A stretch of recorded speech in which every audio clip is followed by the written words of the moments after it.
name is Mauricio. People call me Mau, and I'm COO of Canasta Rosa. A little bit like Mutu said, we're an online marketplace dedicated to selling products that are authentic, homemade, crafty, and created by a large group of entrepreneurs, of sellers that usually have a lot of blockers to sell online. No, I'm here to talk to you about. I'm going to explain a little bit about Canasta Rosa, but then kind of wrap up a little bit of what we've been talking about. Time is important, but so what? No, why is it so important for us to arrive on time, especially in the e-commerce and the online delivery world? No, and specifically for companies that need to allocate budget to improve their timings and be more predictable in delivering. Why should I dedicate budget to that rather than marketing, rather than cost reduction efforts? And I want to talk a little bit about that, no? And why it's so important, and why customers value it so much, and the difference between having a loyal, very caring customer and a churn customer. A lot has to do with this, no? So first, I'd like to talk about what is Canasta Rosa, and for that, I'd like to show you this slide where you can meet Monse. Monse is the owner of Nixcome. Nixcome is a small store that sells tortillas made from rural Mexico. No, and what Monse did was she wanted to envision how to help the different farmers in rural Mexico by creating a way of commercializing tortillas. As soon as she built up the company and was excited to start selling, she realized that many of the different windows to sell were not that easy to sell, no? And there were many bureaucratic processes to make, and many of the big retailers that would have been great channels to sell actually import a lot of the tortillas, and she was finding herself a little bit restricted, no? In came Canasta Rosa. She was able to upload her beautiful products into our webpage. And she started selling a lot. She started to promoting her product a lot, and now she's doing great, and we're really excited for her future.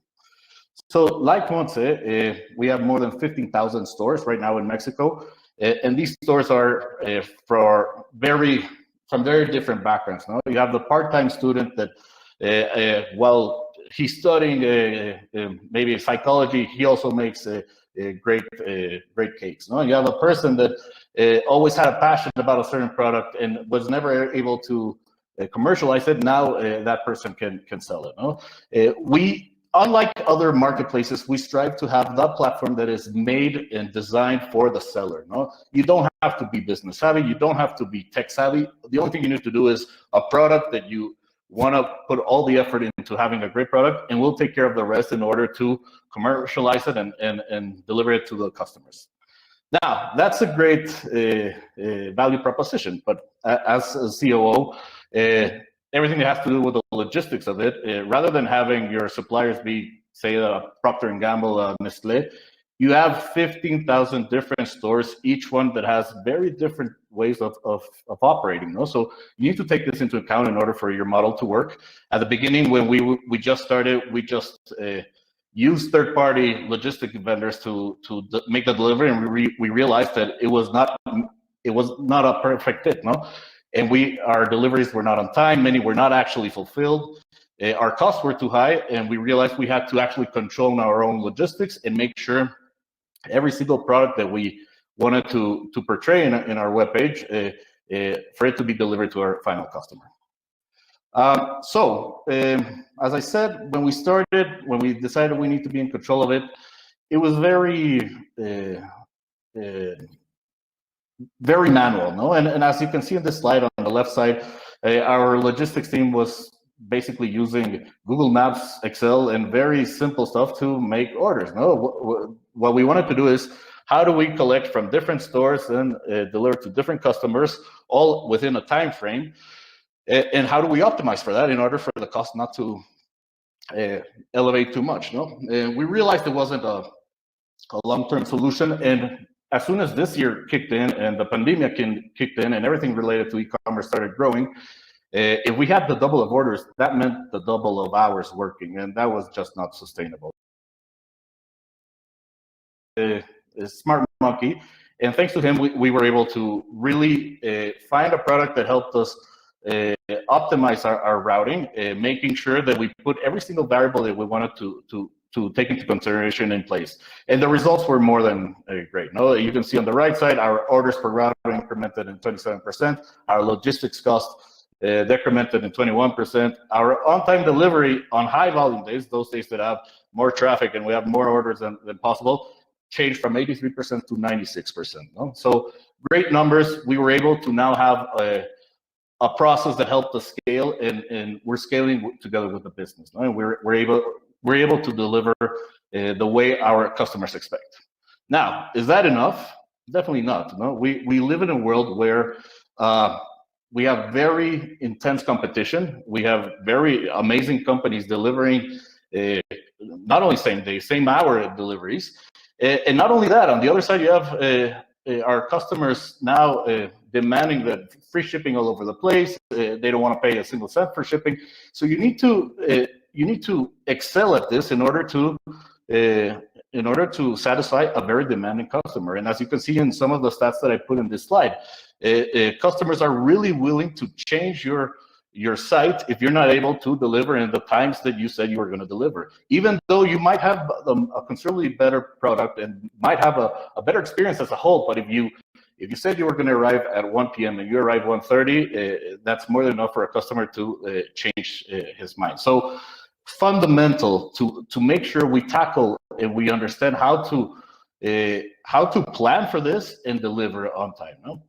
And well, Sandra already talked a little bit about the things that we're moving as an industry to better plan. No? But first, I wanted to show you a little bit about what the experience of a route is. This is a little more pessimistic than the average route, but it happens to us every day. And this is the reasons why in my previous slide, we're not in 100% on-time delivery. So imagine this is oversimplified, but our routing for driver Juan for the day. No, and there you have the order of the pickups, the ETA for each one of those pickups, and you can see the order and at what time they're arriving. Our window to our customers is we must deliver before 2 p.m. And as you can see, the last drop off is 1:36 p.m. So everything sounds great. No? So you start your day, you pick up this amazing cake. It looks beautiful, and well, it looks like I arrived 2 minutes earlier than what expected. I'm doing great. Seems like a fantastic day. But oh no, traffic, unexpected traffic. No, make sure to understand there's very different types of traffic. The ones that are maybe caused by accidents or by different things that you couldn't have predicted. Cause these type of situations. So I'm already arriving a little bit late because I didn't take this into consideration. And not only am I arriving late, my next product, I had no idea, is a Christmas tree, a 3-meter Christmas tree, which I can't just put in my car. Uploading it properly takes some time, and that I didn't account for. So there goes more time. Then in one of the different streets I arrived to, I get lost because the address that was given to me doesn't match with anything that I'm seeing around. So I get lost there. There's more time, lost time. Then I arrive to the next pickup, and I find out that the store is not ready. No, it's a nice pizza. It needs to be baked on time, so we need to wait a little bit more there.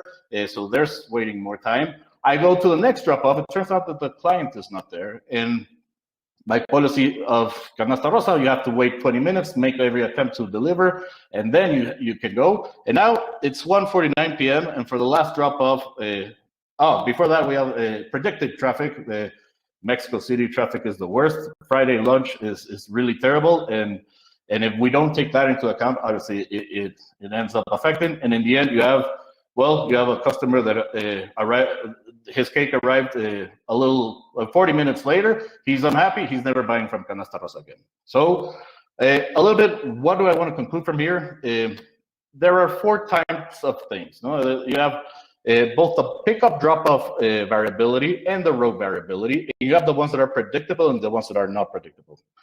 For the predictable ones, it's everything that we've been talking about today. No? And how can we if we know that Fridays at this time, at this hour, there's going to be more traffic, how do we include that? No?